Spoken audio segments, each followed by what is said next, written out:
Hello everyone, it's Jay here, and it's the May releases for 2023. I'm really sorry this is getting to you so late. My original recording was deleted and I've had to do it again, and I've been quite ill recently, so really sorry about that. But let's get started with My Hero Academia. This is volume 34, and here All for One's will has taken root in Tomura's mind, and this new entity is now a global threat. But the United Nations is kind of hesitant to dispatch heroes to Japan to help them out. But Star and Stripe, who is the USA's #1 hero, arrives to tackle this menace head on. So in the skies over the Pacific, the combatants size each other up and they're trying to gain an advantage over each other. But if you want to find out who's going to be left standing, you are going to have to buy it. And that is out on the 2nd of May. Next we have Natsume's Book of Friends, volume 28. This is from Viz Media. And Natsume, he has an ability which allows him to speak and interact with spirits, and he finds out that his grandmother also had this ability. And he found his grandmother's book, but since then, Natsume has been hunted, haunted, and almost made into food. He's also met some really wonderful friends, both yokai and human. And now one of them desperately needs his help, but how can he rescue Natoris if the exorcist doesn't even know who he is? And we have volume 25 of One Punch Man, and in this volume, in an underground labyrinth, Puri Puri prisoner encounters Garo, who is now stronger than ever. Meanwhile, Saitama teams up with the hero Flash while both are lost underground. And on the surface, we've got stuff going on as well, so you're going to have to read to find out what happens, and this is going to be on the 2nd of May as well. Next we have volume 48 of Skip Beat. I absolutely love this series, so I'm really happy this is coming out. And in this volume, who is that masked man, or is it masked men? Because there's at least one cosplaying showbiz executive running around Tokyo, and maybe more. Not even the president of LME knows exactly who they are or what they're doing in Japan, which is shocking because he knows everything. But Kyoko keeps running into them. Is drawing their attention a good thing, or is there something more than just a new drama afoot? I can't wait to read this. It's going to be very exciting. And next, on the same day, 2nd of May, we've got The Saint's magic power is omnipotent. Summoned from her normal teenage life in Tokyo to a world of courtly splendour, Ira was initially hailed as the Holy Saint, and the handsome Prince Kyle genuinely believed she was the saviour who would banish darkness from the world. But she was no saint at all, and the weight of Kyle's royal expectations caused no end of trouble for them both. So now, Ira is exploring her newfound magic powers as a member of the Royal Magi Assembly. Whether it's enchanting jewels or slaying monsters, the life of a mage is full of possibilities, including a full-scale expedition to parts unknown. Next we have Sword of the Demon Hunter Volume 2 from Viz Media. And as guardian of the Shrine Maiden, the elimination of demons falls firmly into Jinta's hands, and he takes his responsibility to Shirayuki and the village of Kadano seriously. So when 2 demons appear in the forest, Guardian Jinta leaves for the hunt immediately. But what he doesn't realise is that behind his back, a demon approaches his little sister Suzune, who he thinks is safe within the village, but he is walking straight into a trap. So if you want to know what happens there, it's out on the 2nd of May. And then we have King's Beast Volume 10. Excuse me while I go check I have this ordered, because wow, am I excited for this volume. For those who don't know, this series is about twins who are separated at a young age, with the boy having to go work in the palace. When he dies, she spends her life training in preparation for avenging her brother's death. I do not want to say anything about this volume because there are major spoilers. All I will say is it looks angsty. And then we have one from Dark Horse Comics. It's Mob Psycho 100, Volume 11.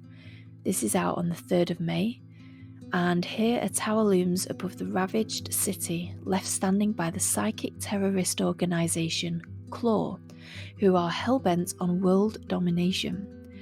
So Reagan, Mob and their friends haven't lost their courage to resist, and they're fighting their way through the rubble in a counter-attack. And they've battled Claw's elite scars before, but behind them are an inner circle of 5 Ultimate Espers, the personal lieutenants of Claw's leader. Next we have Fly Me to the Moon, Volume 17, released on the 9th of May. And from the day his parents named him, Nasa Yuzaki has felt connected to outer space, and his efforts to outperform the space program kind of veer off course when an accident introduces him to Tsukasa, a mysterious girl with strange powers. In this volume, Nasa and Tsukasa may have reconciled, but things aren't back to normal just yet. When she returns home, Tsukasa has to set her affairs back in order and make things right with the people who care about her. Viz are also releasing the art of Haikyuu, so this collects the colour art from the manga series, including chapter title pages, illustrations, bonus sketches and more from Haruichi Furudate. This looks really nice. If you go onto some booksellers' websites, you can actually see some of the pages inside, and the art looks fantastic. Next we have Wolf Girl and Black Prince. This is a new series on the 9th of May. So, fed up with her friends' constant bragging about their boyfriends, high school student Erika Shinohara decides to make up one of her own. But her lies start unravelling, until her charming schoolmate Kyoyo Sata agrees to be her pretend boyfriend, seemingly saving her reputation. But she's not going to get off that easy, because she soon discovers her white knight is actually a black-hearted prince. Now Erika must be at his beck and call or risk her lie being exposed.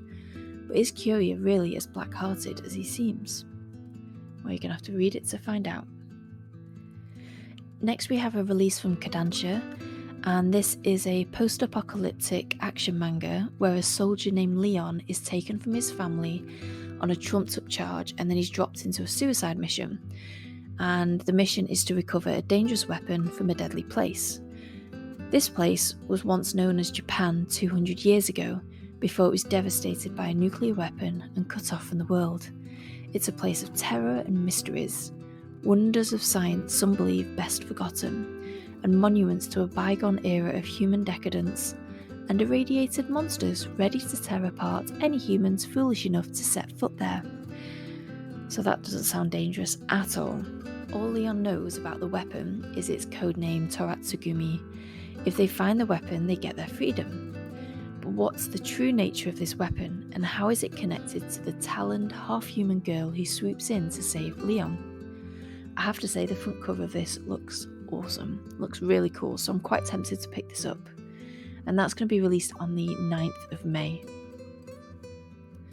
Got another Kodansha release called Twilight Out of Focus. This is a new series, and it's about a film enthusiast called Mao Tsuchiya and his lone wolf roommate Hisashi Otomo.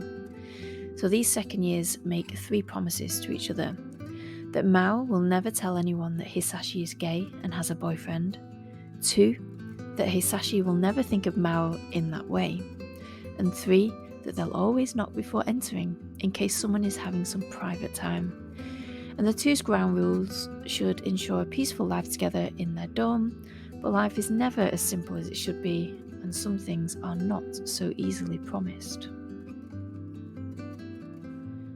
And then we have Colorless, Volume 4, and in this series a cosmic disaster has changed the Earth forever, stripping away every last drop of colour from the world. Mankind has also changed, and the familiar human face is almost forgotten in a world now populated wholly by mutants. Against the backdrop of a moody urban landscape, a lone wolf investigator named Avidia relies on both his wits and extraordinary gun to hunt down the world's last hidden scraps of colour. And if he's to survive against a secretive cult called the Order, he'll need more power, which means surviving an incredibly dangerous new experiment, even as the Order moves ahead with their schemes. I have to say, this sounds really, really interesting. And I saw quite a few reviews online saying that it was a really underrated series, and it's really well done, like drawn, the story and everything. So let me know in the comments below if you've read this, because I'm kind of tempted to pick it up myself.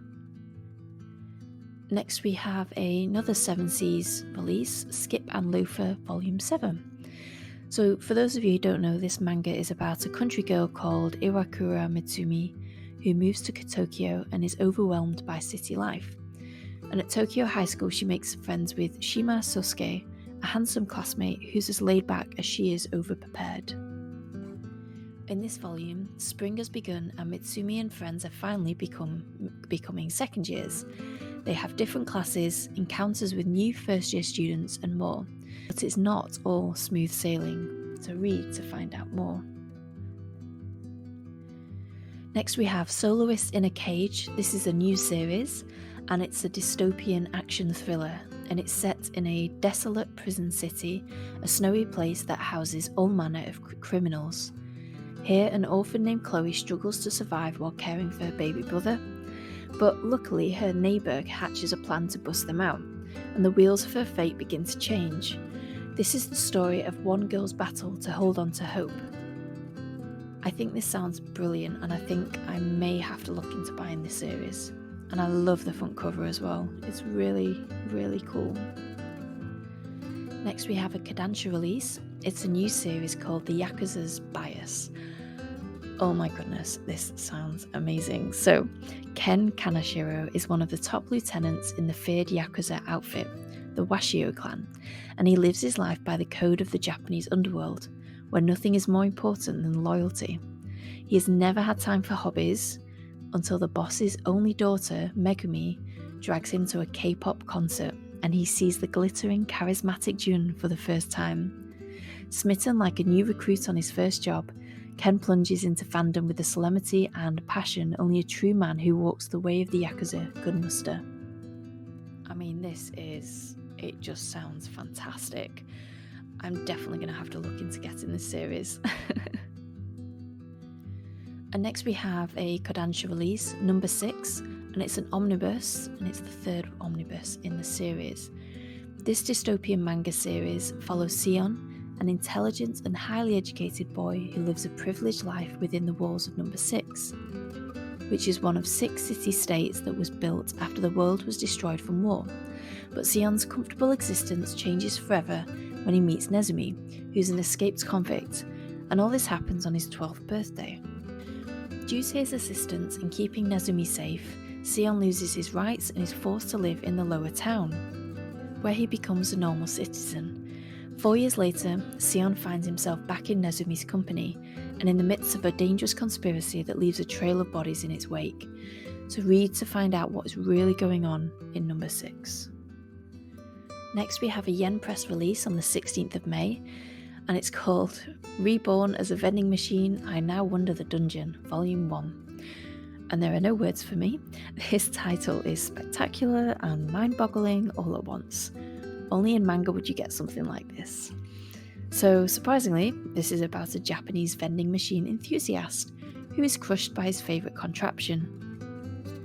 His life as a fanboy of dispensed goods may be over, but his close connection to vending machines can only grow when he's reborn as one in a fantasy world. Is a land of monsters and magic ready for this modern marvel of convenience? You're going to have to read to find out. And if you do read it, please let me know if it's any good. Next we have a Viz Media release, Chojin X, and this is the second volume in the series. And the series is from the creator of Tokyo Ghoul, and the front cover's so far been really cool, and I had a bit of a sneak peek ahead at volume 3's cover, and they all just look great. They all really, really stand out. So here, Tokyo and his new Chojin buddy Eli are now training to become super-powered protectors of the prefecture. But in addition to having to cram their heads full of Chojin rules and regulations, they have to deal with fledgling abilities that won't always do what they're supposed to. Sometimes it's embarrassing, and sometimes it's dangerous. Sounds like a really fun read. Let me know if anyone's read this, because I'm kind of tempted to start buying this series.